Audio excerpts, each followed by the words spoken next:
کے سوراخوں سے انہیں بس وہ پردہ ہی نظر آ سکتا ہے جو کہ حجرہ شریف کی 5 دیواروں پر پڑا ہوا ہے۔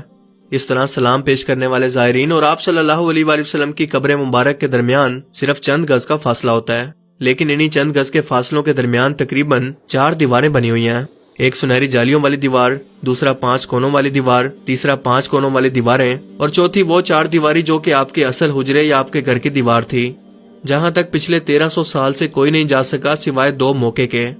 ایک بار سن 51 ہجری کے اندر حضرت عمر بن عبدالعزیز رحمۃ اللہ علیہ کے دور میں ان کا غلام، اور دوسری بار سن 881 ہجری کے اندر معروف مورخ علامہ السمودی کے بیان کے مطابق وہ خود گئے۔ نور الدین زنگی رحمۃ اللہ علیہ کے دور میں جب کچھ یہودیوں نے سرنگ کھود کر آپ صلی اللہ علیہ وآلہ وسلم کے جسم مبارک کو چرانے کی کوشش کی تھی، تب آپ نے جو سیسا پلائی دیوار بنائی تھی وہ زمینی تھی، یعنی قبر کے نیچے تھی، نہ کہ اس کے آس پاس، تقریباً 200 فٹ نیچے۔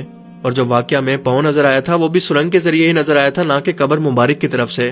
بہرحال اس موقع پر یہ ثابت نہیں ہے کہ انہوں نے بھی قبر کی زیارت کی تھی۔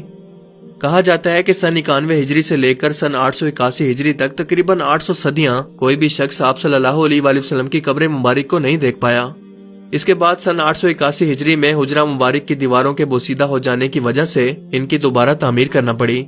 علامہ نور الدین ابو الحسن السمودی رحمۃ اللہ علیہ مدینہ منورہ میں موجود تھے، جنہوں نے ان دیواروں کی تعمیر نو کے کام میں خود حصہ لینے کی سعادت حاصل کی۔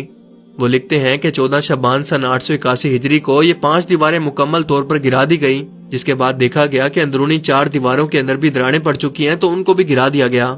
وہ کہتے ہیں کہ میری آنکھوں کے سامنے اب وہ مقدس حجرہ تھا، مجھے اندر داخلے کی اجازت ملی، میں نے ایسی خوشبو محسوس کی جو کہ میں نے زندگی میں اس سے پہلے کبھی محسوس نہیں کی۔ میں نے رسول کریم صلی اللہ علیہ وآلہ وسلم اور آپ کے دونوں خلفاء کی خدمت میں ادب سے سلام پیش کیا۔ آپ کا حجرہ مبارک مربع شکل کے اندر تھا، اس کی 4 دیواریں کالے رنگ کے پتھروں سے بنی تھی، جیسے خانہ کعبہ کی دیواریں بنی ہیں۔ اس 4 دیواری میں کوئی ایک بھی دروازہ نہیں تھا۔ میری پوری توجہ ان 3 قبروں پر جمی ہوئی تھی کہ کہیں ایک بھی لمحہ مجھ سے ضائع نہ ہو جائے۔ تینوں قبریں سطح زمین کے تقریباً برابر تھی، صرف ایک جگہ ذرا سا ابھار تھا، شاید یہ حضرت عمر رضی اللہ تعالیٰ عنہ کی قبر تھی۔ قبروں پر عام سی مٹی پڑی ہوئی تھی۔ اس بات کو آج 5 صدیاں گزر چکی ہیں، جس کے دوران کوئی ایک بھی انسان ان دیواروں کے اندر داخل نہیں ہوا۔ السمودی نے اپنی کتاب میں حجرہ نبوی کا ذکر کرتے ہوئے لکھا ہے کہ اس کا فرش سرخ رنگ کی ریت سے بنا ہے اور مسجد نبوی کے فرش سے تقریباً 60 سینٹی میٹر نیچے ہے۔ حجرے کی موجودہ چھت کو ختم کر کے اس کی جگہ لکڑی کی ایک چھت کو نصب کیا گیا جو کہ جالیوں کی طرح لگتی ہے۔ اس لکڑی کے اوپر ایک چھوٹا سا گنبد تعمیر کیا گیا جس کی اونچائی 8 میٹر ہے، اور یہ آج بھی گنبد خضرا کے بالکل نیچے موجود ہے۔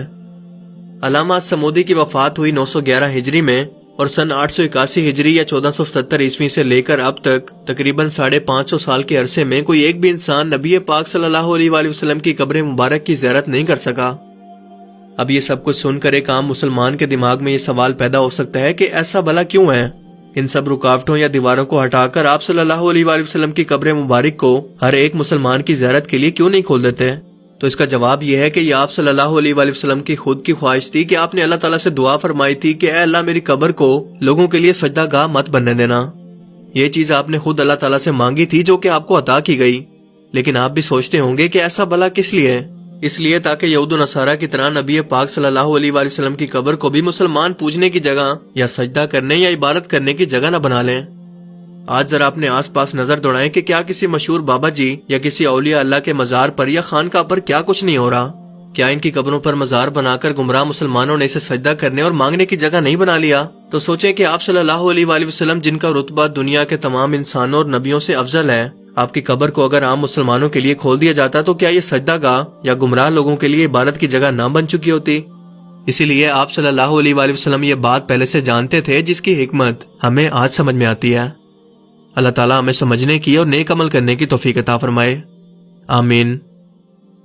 جو بے روزگار ہیں ان کو روزگار عطا فرمائیے، مولا غریب نواز، مولا غیب سے مدد فرمائیے، حضور آپ دنوں کے حال بہتر جانتے ہیں مولا۔